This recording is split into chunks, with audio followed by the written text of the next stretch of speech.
Stop making the wrong decisions. Stop being a whore. Okay? Men, stop being a whore. Keep your stuff in your pants. Sisters, keep your legs closed. Alright? Now, this lesson was interrupted because somebody needed to hear that. Alright, now back to the lesson. Okay. So the Most High said, neither shall he have mercy on the fatherless and the widows, for everyone is a hypocrite. That word hypocrite is the word kanaf. It says to be soiled with sin. And what is sin? A transgression against the law. Right?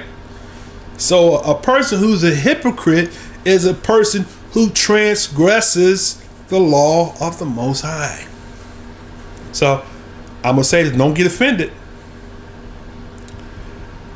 99% of Christians are hypocrites.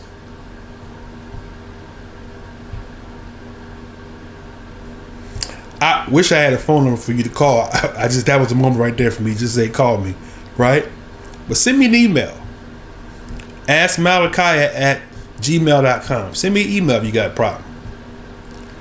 You're a hypocrite because it says one that is soiled with sin, and sin is a transgression against the Most High's law. Every time you say you don't have to obey the law, you are a hypocrite.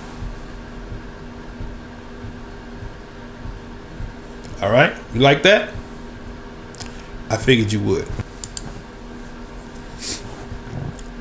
And the word for evildoer, check this out, right? We like going to the Hebrew so you don't have no excuse, right? Evildoer is the word ra, right?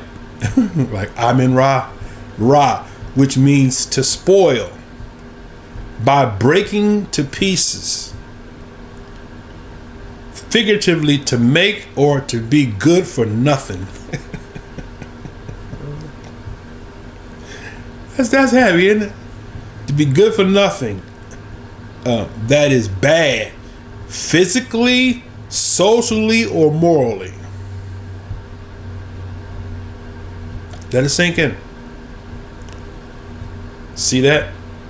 It says to associate self and show self-friendly as by mistake. Okay? As by a mistake for, and it gives another word ra.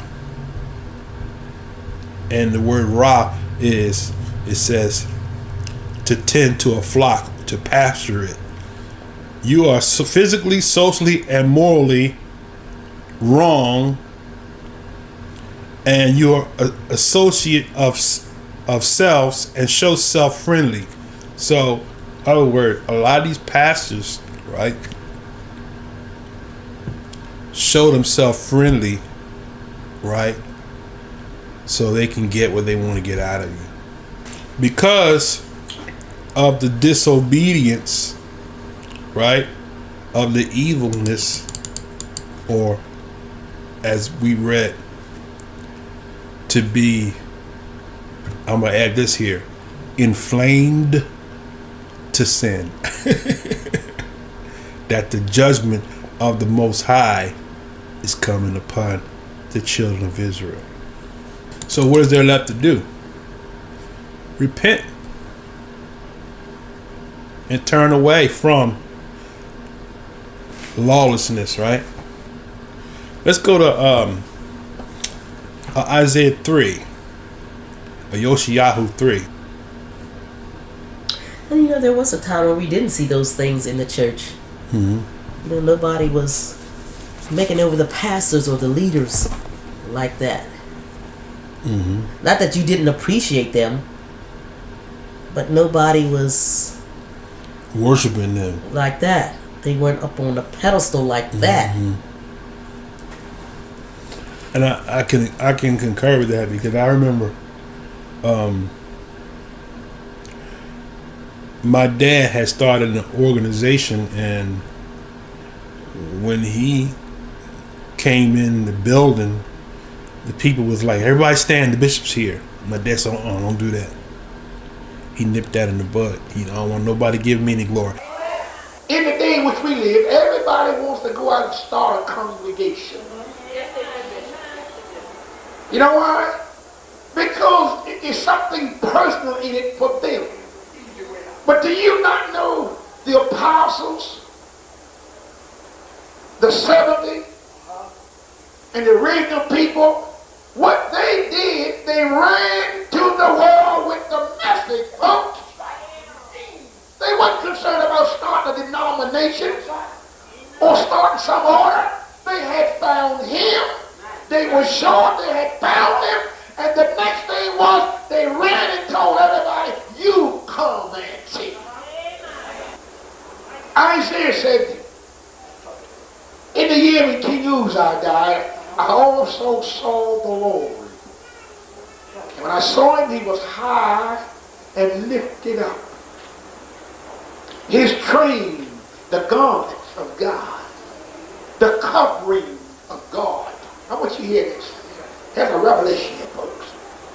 His train or his garments, thank you, Lord, filled all the temple. You know what that suggests? There's no room outside of God. Hallelujah. Now, the thing is that Israel like to worship people. We do. And when you don't make them worship you, it seems like they don't have respect for you if you don't make them fall down and worship you. They're more afraid of these pastors that make them worship them than the ones that don't make them worship them. Yes, they are. Why is that? Why are they more afraid of the pastor that make them worship them than the pastor that don't want all of that accolades and stuff? You know, leaders, they're clever. They know the right scriptures to pull out. They make you feel like you're going to be cursed. Touch not my anointed. Don't do the prophet no harm. You know, it puts them in a place of almost being untouchable. And the people feel like they're going to be cursed if they don't obey that leader. Mm-hmm. And like you said, they'll throw out a New Testament verse says, obey those that have rule over you, for they watch for your soul. But there are several scriptures that say, woe unto you shepherds. We ignore all of those. But that's the Old Testament. That's what they say. We are in the New Testament now. Okay. So now, Isaiah 3. Let's start at verse Yoshiyahu 3. Let's start at verse 8.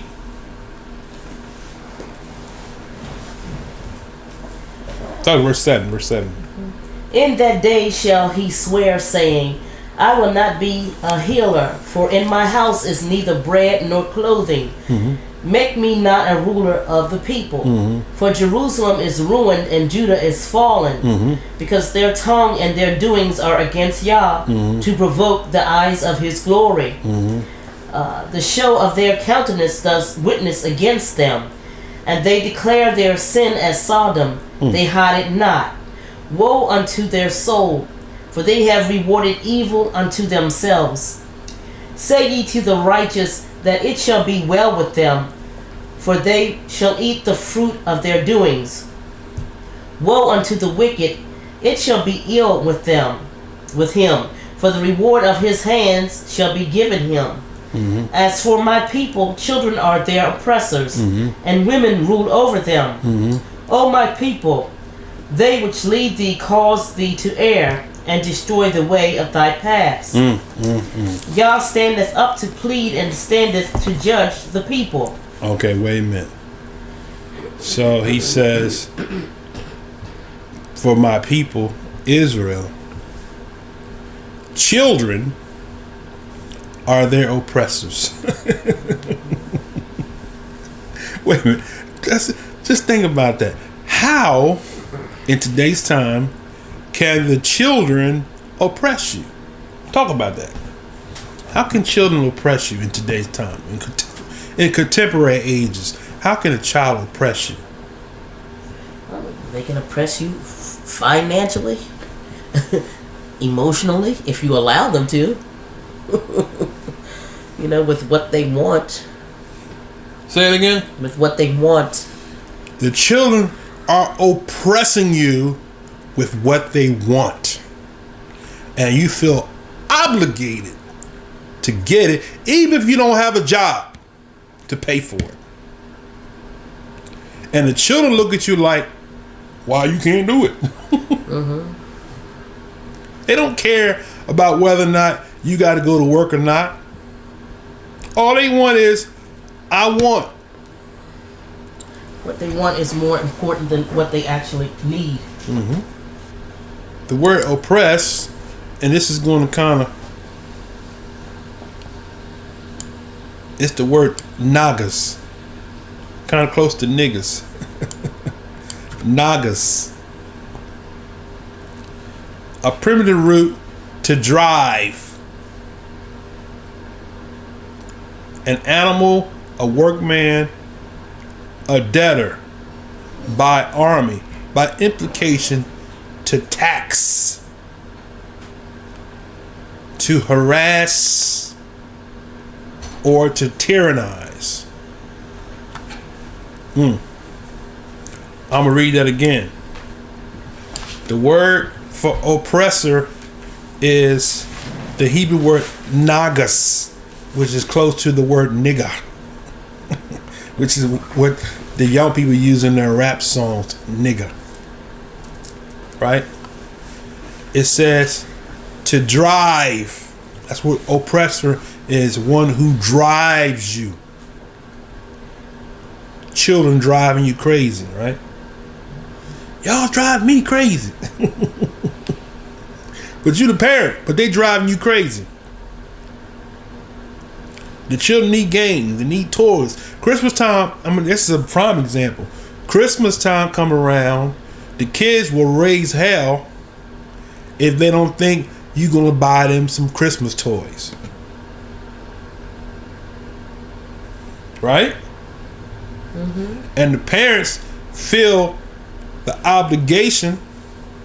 And so the next part of the definition of the word is, it says, an animal, a workman, a debtor. So the children will drive you to get into debt, to buy things you don't have money to buy. You might not have a car to drive around, but you better buy some toys for them kids for Christmas.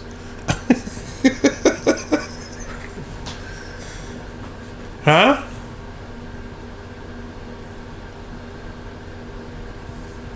As they said when I was coming up, you can't say amen, say ouch.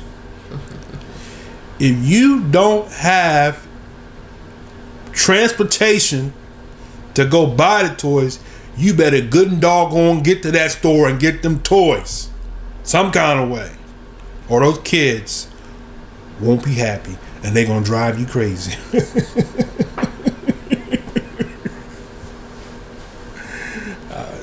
That's what he's saying. The children are the oppressors. He says, by implication, to tax or to harass. And then it says to tyrannize. What does it mean to tyrannize?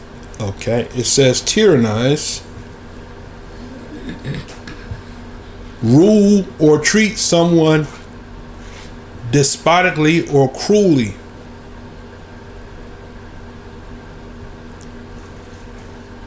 To dominate, browbeat, intimidate, or bully.